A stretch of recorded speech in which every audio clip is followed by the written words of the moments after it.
pria itu langsung bisa melihat. Gadis di depannya adalah orang yang sudah lama berbuat kebaikan. Sebagai satu-satunya pedagang blind box yang diakui oleh hukum langit. Pelanggannya hanya ada dua jenis. Entah itu orang yang penuh cahaya emas karena selalu berbuat baik, atau mereka yang dipenuhi kabut hitam karena sering berbuat jahat. Selain itu, meski bangsawan atau orang terkaya sekalipun, tidak layak membeli blind box darinya. Saat itu gadis penasaran bertanya, sebenarnya apa isi blind box? Pria itu menjawab datar, apapun ada. Tak ada yang mustahil. Ucapan ini membuat ayahnya sangat tidak senang, merasa dia hanya membual. Tapi gadis itu menarik tangan ayahnya. Bersikeras ingin membeli satu. Pria itu mengingatkan, sebelum membeli harus lebih dulu membuat permohonan. Hasilnya akan di luar dugaan. Gadis itu segera merapatkan kedua tangan, berdoa agar kakeknya sembuh dari sakit. Dan begitu pembayaran selesai, seketika kekuatan besar mengalir ke tubuh pria itu. Ternyata setiap kali dia berhasil menjual satu blind box, kekuatan dirinya akan bertambah. Jika terkumpul 3.000, dia bisa benar-benar melampaui dunia ini. Dan dengan pembelian gadis itu barusan, jumlahnya sudah 2.994. Tinggal 6 lagi. Dia akan menjadi dewa sejati. Saat gadis itu membuka blind box, ternyata isinya sepotong akar pohon busuk. Namun pria itu menjelaskan, itulah akar dari pohon dewa penopang langit bumi, yang bisa menyembuhkan segala penyakit. Gadis itu teringat doanya barusan. Dengan gembira bertanya apakah kakeknya bisa sembuh jika memakannya. Ayahnya khawatir putrinya terlalu polos, segera mengajaknya pergi. Tapi gadis itu manja minta membeli lagi. Tak ada pilihan lain. Ayah pun mengizinkan. Kali ini gadis itu berdoa agar perusahaan ayahnya lolos dari kebangkrutan. Saat hendak membayar, pria itu berkata, blind box kedua harganya $10.000.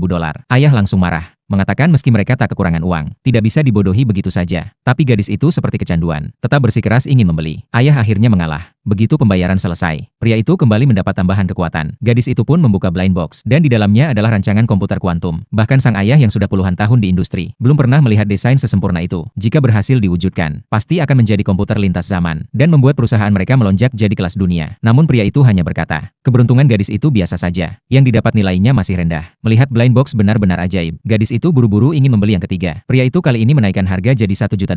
Gadis itu ragu, tapi ayah justru sangat bersemangat, mengatakan meski harganya 10 juta atau 1 miliar pun akan dibeli. Namun pria itu menolak. Blind box tidak bisa dibayar orang lain, dan ayahnya tidak berhak membeli. Akhirnya gadis itu memakai uang mas kawinnya sendiri, membayar $1 juta, dan berdoa agar bisa segera bertemu jodoh sejatinya. Saat blind box dibuka, hanya sebuah buku tua lusuh di dalamnya. Orang-orang menertawakan, mengatakan gadis itu bodoh dan kebanyakan uang. Tapi gadis itu justru terpikat pada isi buku. Tanpa sadar mengikuti instruksi di dalamnya mengatur napas, lalu menebas dengan telapak tangan ke arah tong sampah. Seketika tong itu hancur berkeping-keping. Kerumunan langsung gempar. Orang-orang berebut ingin membeli blind box, tapi semuanya ditolak. Bahkan gadis itu sendiri juga dihalangi. Karena aturannya jelas, satu orang hanya boleh membeli maksimal 3 box per hari, dan lokasi jualan selalu berpindah. Kalau ingin beli lagi tergantung nasib. Akhirnya gadis itu tak rela tapi tetap pergi. Pada saat yang sama, seorang presdir mendengar kabar ini, langsung datang bersama orang-orangnya. Pria itu seketika bisa melihat, presdir ini adalah orang yang lama berbuat jahat, maka dia mengizinkan membeli. Namun isi blind box untuk orang baik dan orang jahat sangatlah berbeda. Presdir itu dalam hati berdoa, semoga ayahnya cepat menyerahkan keluarga kepadanya, lalu segera mati. Blind box perlahan terbuka, dan yang keluar hanyalah segumpal kabut hitam tebal.